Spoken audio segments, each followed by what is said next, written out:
अस्सलाम वालेकुम। अज मैं फिर एक बारी एक नवी रेसिपी लैके आया। मैं पंजाबी च बना रहा वा। यह खास तौर पर साढ़े अजीत भाजी ने ब्रैम्पटन कैनेडा तो उन्होंने लिए मैं बना रहा है, उन्होंने डेडिकेट कर रहा है रेसिपी। यह बड़ी आसान और मज़ेदार है। यह तुसी एज ए स्वीट डिश भी इस्तेमाल कर सकते हो और एज ए आइसक्रीम भी। तो ये सिर्फ सानू फ्रूट चाहिए ने डिफरेंट टाइप के। मैं पहले सिर्फ बनाना और मैंगो की बना रहा वा रेसिपी। उस तो बाद दूसरे किहड़े फ्रूट्स के नाल बनावांगा वो भी तुहानू दिखावांगा अज की वीडियो के विच। ते इहदे सिर्फ तुसीं यह करना है कि यह फ्रूट है इहनू फ्रीज कर लेना। इहनू फ्रीज कर लिया मैं। ए देखो यह हार्ड ने सारे, यह फ्रीज कर लिया। तो उस तो बाद जिहड़ा ना इहनू जिहड़ा ना यह बस ग्राइंडर च पा लेना। यह देखो इनू मैं ग्राइंडर दे विच पा रहा वा। यह बनाना पहले पा लेने।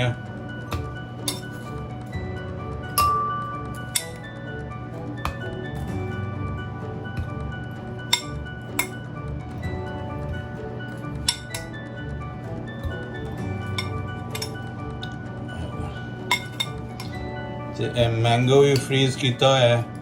ते हुण मैंगो भी पा लेने इहदे च।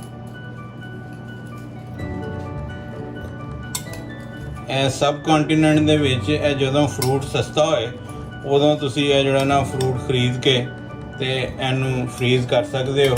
ते इहदे नाल बेहतरीन किस्म की एक स्वीट डिश बच्चों लिए तैयार की जा सकती है और हैल्दी भी है। यह बाज़ारी आइसक्रीम तो ज़्यादा चंगी होएगी। तुसीं बनाओगे तो तुहानू यकीनन पसंद आएगी। ये मैं तकरीबन 4-5 चमचे इहदे पा लेते हैं। इहनू हुण ग्राइंड कर लैने।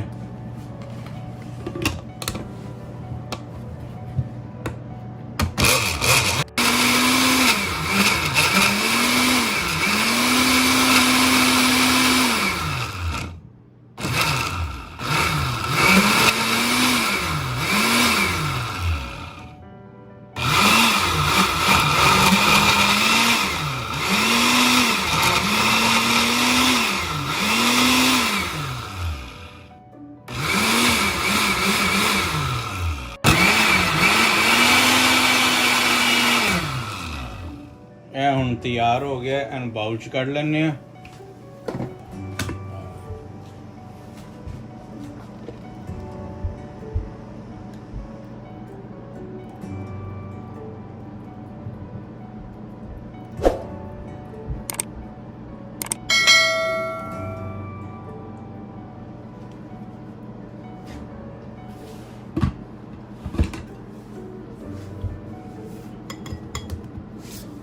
इन्हू गार्निश करके तुहानू दिखाने।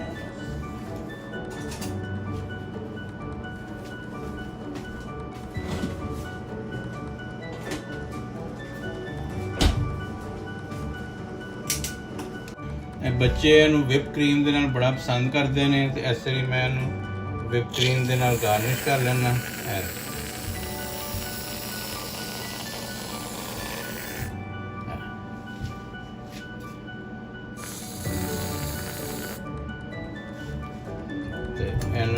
बाद तुसी किसी भी फ्रूट के नाल गार्निश कर सकते हो। मैं चैरी के नाल कर रहा हाँ। देखो बेहतरीन किस्म की सॉफ्ट आइसक्रीम रेडी है। बहुत ही मज़ेदार, बहुत ही शानदार है और घर दे विच साफ सुथरी बनी हुई और हैल्दी। तो आइसक्रीम की बजाय जरूर ट्राई करना घर दे विच। तुसी जरूर इंजॉय करोगे। तो मैं दूसरा किहड़े फ्रूट के नाल बना सकने वो भी तुहानू दिखाने। हुण दूसरी रेसिपी मैं तैयार कर रहा बनाना ते ब्लूबेरी के नाल। तो पहले बनाना पा लेने नाल विच ब्लूबेरी पा लीए थोड़ी जी। इहदे नाल कलर भी बड़ा खूबसूरत आएगा। ये देखना, ये बहुत ही मज़ेदार और बहुत ही अपीलिंग भी होंदा है। कलर भी बहुत खूबसूरत आएगा इहदे नाल।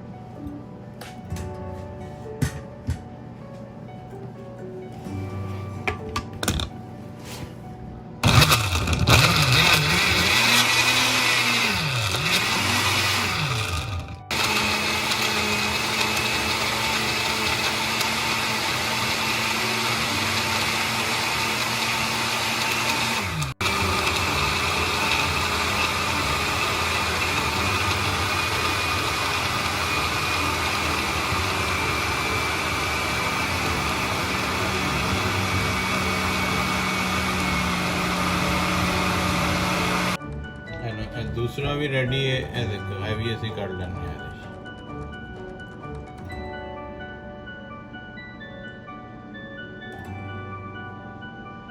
कलर भी देखो कितना खूबसूरत है।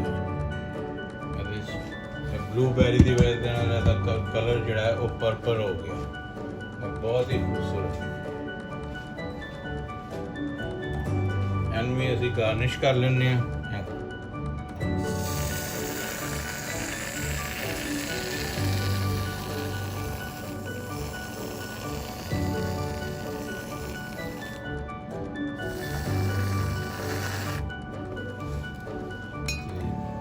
एंड दे उत्ते ਇਹਦੇ ਤੇ ਵੀ ਇੱਕ ਚੈਰੀ ਲਾ ਦਿੰਨੇ ਆ। ਇਹ ਦੇਖੋ ਜੀ,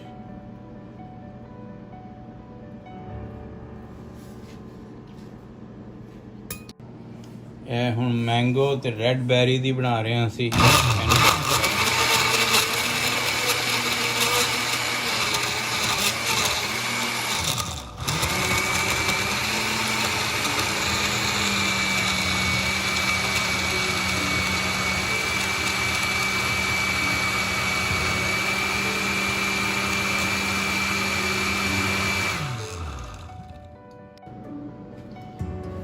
ये भी रेडी हो गई है। कितना खूबसूरत कलर आया देखिए।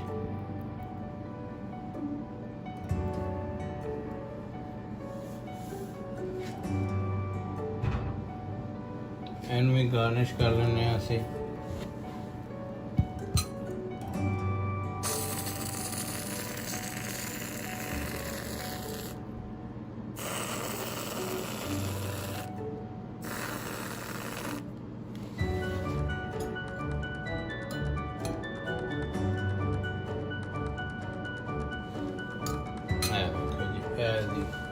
लुक कितनी खूबसूरत लग रही है। बच्चों देखते ही ये भुख लग जानी है। बहुत ही बेहतरीन चीज़ है। ये तुम दिखाने जड़ियाँ तीनों बनाई सी। ए देखो जी, ये तीनों रेडी की। देखो 3 डिफरेंट कलर और कितना खूबसूरत लग रहा है। यकीनन बहुत ही अपीलिंग होएगा देखने और खाण च ते उस तो भी ज़्यादा मज़ेदार है, क्योंकि यह बहुत ही हेल्दी है। सिवाय विप क्रीम अगर तुसी पसंद करो, यह सिर्फ खूबसूरती लियाण लई है, तो तुहानूं जिहड़ा और अगर तुसी यह पसंद करते हो तो ज़रूर ट्राई करना। शुगर के मरीज़ तो बड़े शौक के नाल विप क्रीम खाते हैं, क्योंकि मिठियां चीज़ां वैसे ही उन्होंने बहुत अच्छियां लगदियां। ज़रूर तुसी भी ट्राई करना तो फिर दसना कि कैसी लगी है। तो इंशाअल्लाह तुहानूं अगली किसी नवी वीडियो च नवी रेसिपी दे नाल मिलांगे और हैल्दी रेसिपी देंगे और क्विक रेसिपी देंगे जिहड़ी तुहानूं पसंद आएगी। उदों तक लिए अल्लाह हाफिज़, फिर मिलने।